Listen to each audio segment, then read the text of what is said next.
একটু আগে আসলে স্টোরেজ কম থাকার কারণে ভিডিওটা রেকর্ড হয়ে গেছিল, অফ হয়ে গেছিল। তো আবার একটু রিপিট করতেছি। তো এখন হচ্ছে আমরা একমাত্রিক প্রসঙ্গ কাঠামো নিয়ে পড়বো। তো একমাত্রিক যখন বলতেছি তখন বোঝাই যাচ্ছে একটা মাত্র স্থানাঙ্ক থাকবে। তো এটাই বলছে যে একটা মাত্র স্থানাঙ্ক।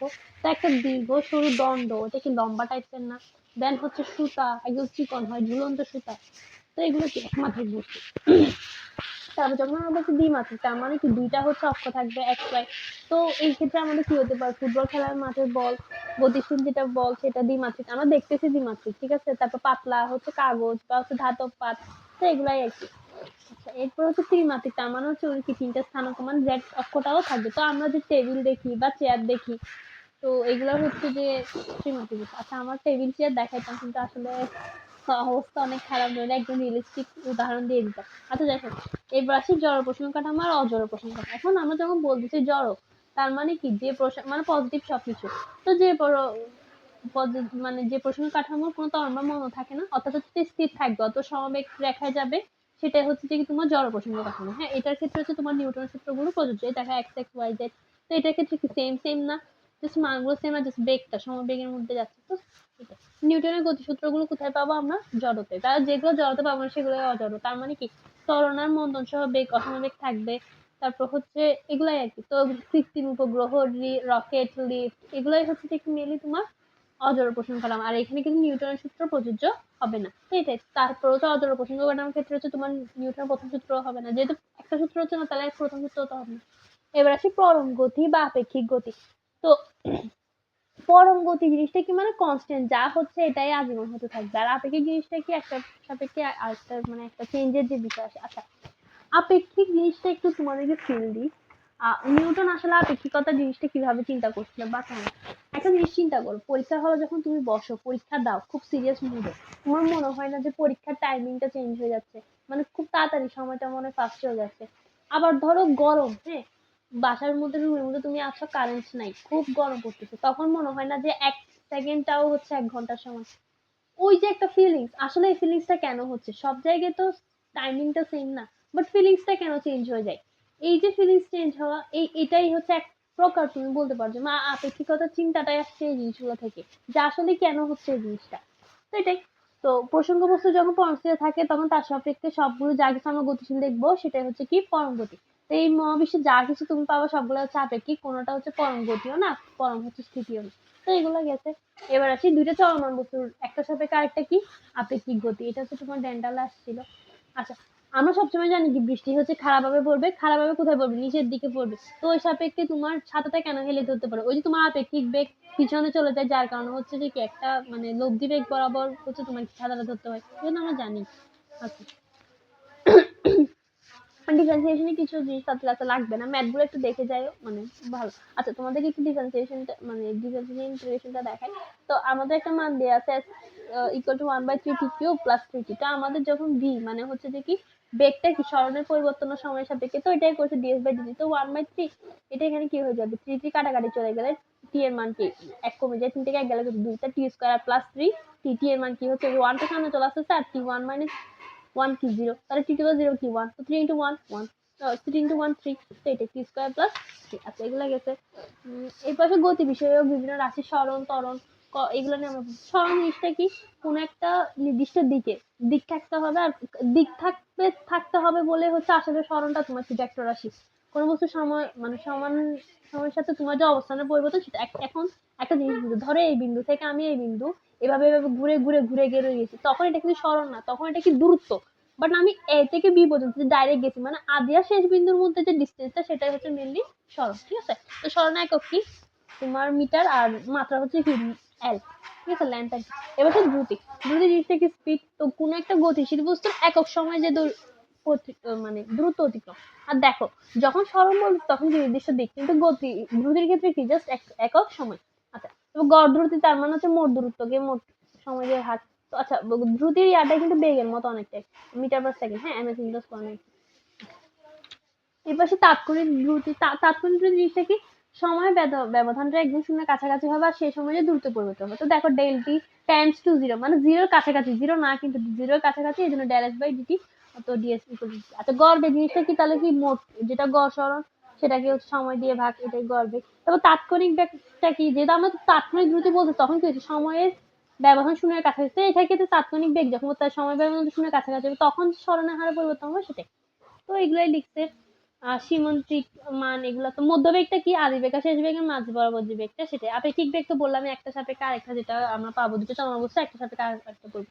তো দেখো এই যে দুইটা গাড়ি যাচ্ছে, বিয়োগ যখন আপেক্ষিক বেগ বিয়োগ, আর যেটা হচ্ছে দুইটা ইয়ার ক্ষেত্রে ওইটা কি হচ্ছে যোগ হয়ে যায়, ঠিক আছে। এটাই হচ্ছে তোমার আপেক্ষিক বেগের মেইন একদম স্পেশালিটি আর কি। তা আমরা এইগুলোর অনেক কিছু পড়ে টরে দুটো সিদ্ধান্ত নিব যে একই দিকে চললে তোমার বিয়োগ করতে হবে আপেক্ষিক বেগ পেতে, আর যদি বিপরীত দিকে তাহলে আমরা কি করবো, যোগ। আচ্ছা সমবেগ, বেগটা কি কনস্ট্যান্ট। তো ক্রিয়াশীল বেগের মান, বলের মান যদি দিক ও ধ্রুব হয় তাহলে হচ্ছে ওই বেগটা হচ্ছে ধ্রুব থাকবে। বল আর বলের মান আর দিক দুটো ধ্রুব থাকলে কিন্তু বেগ ধ্রুব থাকবে। ওই যে, তো এই বেগটাকে আমরা কি সমবেগ বলবো, যেমন শব্দের বেগ, আলোর বেগ, এগুলো কি 3 × 10⁸ তারপর শব্দের বেগ মেরু 332 এমএস ইনভার্স 1। তো এই টাইপসের 0°C। তো এগুলো একটু মাথায় রাখতে হবে। হ্যাঁ, অসময় বেগ কি, অসময় যেহেতু বলছে তাহলে সেম না, চেঞ্জ হবে। তো কতক্ষণ একটা মানুষ 2 মিটার গেছে, তারপরে 1 সেকেন্ড, দ্বিতীয় সেকেন্ডে 5 মিটার গেছে, তো এটা তো সেম না। তো এটা অসময় বেগ।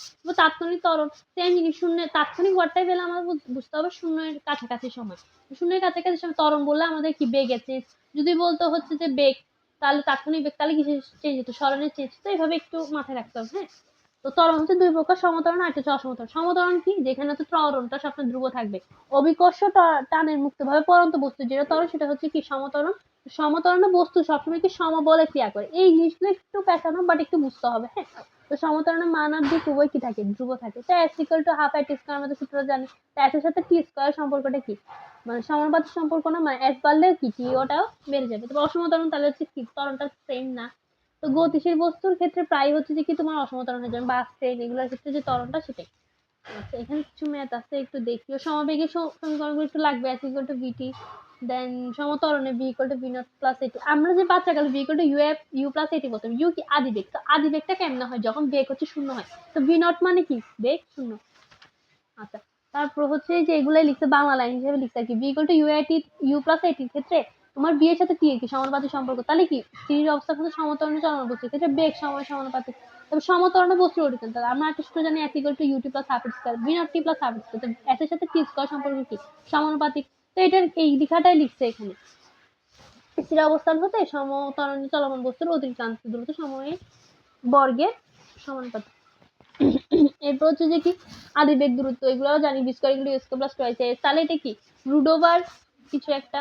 তো আচ্ছা, v² রুট ওভার তাহলে মন্দনের ক্ষেত্রে তোমার কি অলওয়েজ কম হয়, তাহলে v² = কি v² - টুয়াইস s। তাহলে v² মানটা যখন তোমার 0 হচ্ছে তখন v² সমানুপাতিক s হয়ে যাচ্ছে। তাহলে ত্বরণ আর মন্দনের ক্ষেত্রে যে চেঞ্জটা, মানে সমানুপাতিক সম্পর্কটা কিন্তু সেম। হ্যাঁ, স্থির অবস্থান হতে সমত্বরণে গতিশীল কোনো বস্তুর ক্ষেত্রে অতিক্রান্ত দূরত্ব বর্গমূলের সমানুপাতিক হয়।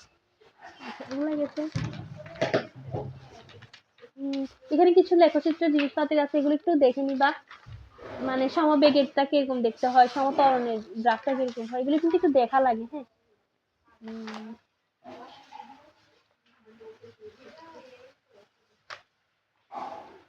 আচ্ছা, এই ম্যাথটার ক্ষেত্রে একটা শর্টকাট হচ্ছে যখন 75% বলতেছে, মানে অর্ধেক বললে তোমার x/3 হবে, মানে বুলেটের যে ম্যাথগুলো। আর যদি তোমার এরকম বেখায় ওই যে যা ঢুকতেছে সেটাকে 15 দিয়ে ভাগ করে দিবা। একটু অ্যাডমিশনের ক্ষেত্রে বুঝছো তালাক খাওয়া লাগে, এমনি পড়লেই হয় না, তালাক খাওয়া লাগে। তারপর হচ্ছে বিমানবন্দর রানওয়ে ম্যাথটাও একটু লাগবে, এটা একটু করে নিও। রানওয়েতে কি হয়, মানে উঠতে সক্ষম হবে কি হবে না। তারপর এই সূত্রগুলো একটু দেখো, v = u0 plus u plus এটি, যেটা বলছে v0 প্লাস এটি, তাহলে এটা কি এক ঘাতের সমকরণ না, সবগুলো কি এক ঘাত এক ঘাত। তো গ্রাফটা কি হবে, সরলরেখা y = কি বলছিলাম mx প্লাস p। তো ওইটাই তো ty অক্ষ, y হচ্ছে v1। তারপর s = ut plus half square, মানে v0 t plus half square. এখানে কি ঘাত একের বেশি, গ্রাফ কি বক্ররেখা। তো s সমানুপাতিক t স্কয়ারের গ্রাফটা কি বক্ররেখা না, তো ওইটাই। তারপর ঢালের সমীকরণ তো আমরা জানি, y অক্ষের পরিবর্তন বা x অক্ষের পরিবর্তন, তো v/t এর পরিবর্তন। তো এটাতে ক্ষেত্রফল x y = vt = s। তো এগুলো একটু বুঝে বুঝে পড়তে হবে, বুঝছো। তারপর একটা রাইফেলের যে ম্যাথগুলো হচ্ছে দ্বিগুণ হয়ে, মানে গুলির বেগ 4 গুণ, যে কত, তাহলে ওগুলো m² দিয়ে মাথায় রাখবো, v², মানে যে বেগটা দিবে সেটা স্কয়ার, 4 গুণ হলে 16টা, 3 গুণ হলে 9টা, এভাবে। এবার আসলে আমাদের সব থেকে মজার টপিক, যেটা হচ্ছে যে কি প্লাস। হ্যাঁ, এই প্রজেক্টটা। আচ্ছা, আমি তোমাদের একটা গুড নিউজ দিই। আমার সাথে হচ্ছে আমার সবচেয়ে ক্লোজ, যেটা হচ্ছে আমার ব্যাচমেটরা 22 ব্যাচে, বলছে আমার লাইফে খুব সুন্দর কিছু সময় গেছে, আমার পুরো জীবনটা ওদের সাথে গেছে বলতে পারো। 23 ব্যাচ, ওদের সাথে আমার সারপ্রাইজলি হচ্ছে যে এখন বন্ডিংটা। দেন আমার জুনিয়র আসছে, ওরাও অনেক ভালো। তো আমাদের বুঝছো মানে আমি হচ্ছে ইঞ্জিনিয়ারিং এ পড়াশোনা করতেছি, সফটওয়্যার ইঞ্জিনিয়ারিং। তো আমাদের একটা এসটিএল থাকে, মানে আমাদের প্রজেক্ট বা দেখানো হয়। তো আমি আসলে তোমাদের ইন্টার ফিজিক্স নিয়েই মেইনলি কাজ করতেছি। তো প্রজেক্টটাই নিয়ে আমার একটা কাজ আছে। দেন হচ্ছে তোমার যে সংঘর্ষ হয়, মানে তোমরা অ্যাকচুয়ালি সিমুলেশন করতে পারবা, তোমরা রিয়েল লাইফে দেখতে পারবা যে আসলে আমরা ব্রেকটা দিলে কিভাবে প্রাসটা হয়। তো এটাই দোয়া করো যেন খুব তাড়াতাড়ি এসপিএলটা দিয়ে তোমাদেরকেও ফাইলটা দিয়ে দিতে পারি। যেহেতু এটা ক্যাম্পাসের জিনিস, ক্যাম্পাসের সম্পদ ক্যাম্পাসকে দিয়ে দিতে হবে আগে, তারপর তোমাদের সাথে শেয়ার করবো। বাট ওইটাই যে একটু দোয়া করিও, হ্যাঁ, যেন সুন্দর মতো হয়, তোমরা যেন সন্তুষ্ট হইতে পারো একটা পেয়ে, মানে সফটওয়্যারটা পেয়ে আর কি। তো এই গেল কথাবার্তা, গুড নিউজ যা দেওয়ার। এবার আসি প্রাস। প্রাস কি প্রজেক্টের। তো এটা কি হয়, মানে আমরা তো এতক্ষণ পড়তেছি সামনে গেলে পিছনে গেলে, এমন যদি হয় যে এভাবে ছুড়ে মারতাম, মানে মেরে এভাবে চলে গেছে, ধরো ফুটবল ক্রিকেট যে বিষয়টা তির্যক ভাবে নিক্ষেপ, সেই ক্ষেত্রে কি হতো। তো এইটাই ভূপৃষ্ঠ থেকে, ভূপৃষ্ঠের কাছাকাছি কোনো বিন্দু থেকে যে কোনো দিকে যে তির্যক ভাবে নিক্ষেপ করা হয় সেটাই হচ্ছে কি প্রাস। তো প্রাস হচ্ছে সবসময় একটা মাত্র ক্রিয়াশীল বল থাকে, সেটা কি অভিকর্ষ বলটা। তারপর প্রাসের সর্বাধিক উচ্চতা পৃথিবীর ব্যাসার্ধের তুলনায় নগণ্য। অবভিয়াসলি একটা প্রাস যত বেগে মারো না কেন, পৃথিবীর তো উচ্চতা, এটা তো পৃথিবীর উচ্চতা 6.4 ইন্টু 10 সামথিং মান ছিল, 1024, যাই হোক। তো ওইটাই। তারপর প্রাসের গতির আলোচনা হচ্ছে বায়ু বাধা উপেক্ষা, মানে আমরা চিন্তা করবো না যে বায়ুর কোনো বাধা আসবে। আর দেখো বায়ুর বাধা আসলে তখন কি হতো, ভেক্টরের ক্ষেত্রে তোমার সবকিছু চেঞ্জ হয়ে যেত না, মানে লব্ধি বেগ সবকিছু চেঞ্জ হয়ে যেত যখন হচ্ছে কি বাতাস ধাক্কাটা দিত। তো এই জন্য আমরা প্রাসের ক্ষেত্রে থেকে চিন্তাই করবো না। তো প্রাসের কিছু বিন্দু আছে, যেমন প্রক্ষেপণ বিন্দু, যেটা হচ্ছে যে আমরা কি মানে যে বিন্দুটা থেকে আমরা মানে প্রক্ষেপিত করবো, তারপর প্রক্ষেপণ পথ যে পথ দিয়ে যাবে, তারপর প্রক্ষেপণ বেগ যে বেগে মারবো, কোণ যে কোণে মারবো, তারপর প্রক্ষেপণ সীমার পাল্লা, ওইটা হচ্ছে কি প্রক্ষেপণ বিন্দু হতে তোমার যতটুকু ক্রস করছে ওই যে দূরত্ব সেটা। তারপর উড্ডয়নকাল কতক্ষণ ধরে হচ্ছে যে মানে ভাসমান ছিল, দেখে চলনকালও বলে। তো উড্ডয়নকাল চলনকালে সংজ্ঞা স্থির। আসলে প্রক্ষেপণ গতি, ওই যে এই জিনিসটা বলতেছিলাম, জিনিসটা কি হয় জানো, মানে এই ধরো তুমি এই বেগে এখান থেকে বি নট বেগে হচ্ছে মারছো, হ্যাঁ, থিটা বেগে মারছো, তো এখানে আসলে আমাদের জি কাজ করবে না, নিচে জি অলওয়েজ নিচে টানবে।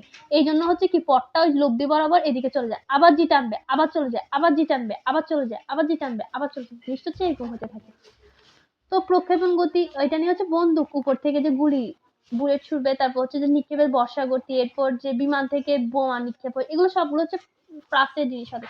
তোমাদের সব থেকে বেশি প্রাসের রিয়েলিস্টিক উদাহরণ হলো ভলিবল যারা খেলে, হ্যাঁ, ভলিবল খেলে। দেন হচ্ছে ফুটবলে কিক মারা, এই কিক মারাটাতে তুমি প্রাস মানে প্রাস অনুযায়ী তুমি খেলো, প্রত্যেকটা গোল হবে।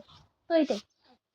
আচ্ছা, এবার আসি মানে ওই যে যে মানে বক্রগতি কথা বলতেছি সেটা হচ্ছে আমাদের মেনলি প্রাসগতি, আর যে গতিপথ সেটা হচ্ছে আমরা কি প্রক্ষেপণ বা ট্র্যাজেক্টরি বলতেছি। তো এই প্রক্ষেপণ বা ট্র্যাজেক্টরিটা কিরকম, অধিবৃত্ত টাইপের, আর এটা কি দ্বিমাত্রিক। দেখো বি এক্স বরাবর কাজ করতেছে, বি ওয়াই বরাবর কাজ করতেছে। তো বাতাসের উপেক্ষা করলে প্রাসের গতি কেবল অভিকর্ষের ক্রিয়া হয়। তো প্রাসের গতিপথ সর্বদা হচ্ছে কি প্যারাবোলা বা অধিবৃত্ত হয়। প্রাস সর্বোচ্চ উচ্চতা পৌঁছালে কি হবে, বেগ হচ্ছে সর্বনিম্ন বা শূন্য হবে না। সর্বোচ্চ উচ্চতায় সবসময় কি হয়, বেগ শূন্য হয় না, এটা তো আমরা আগে থেকে জানি।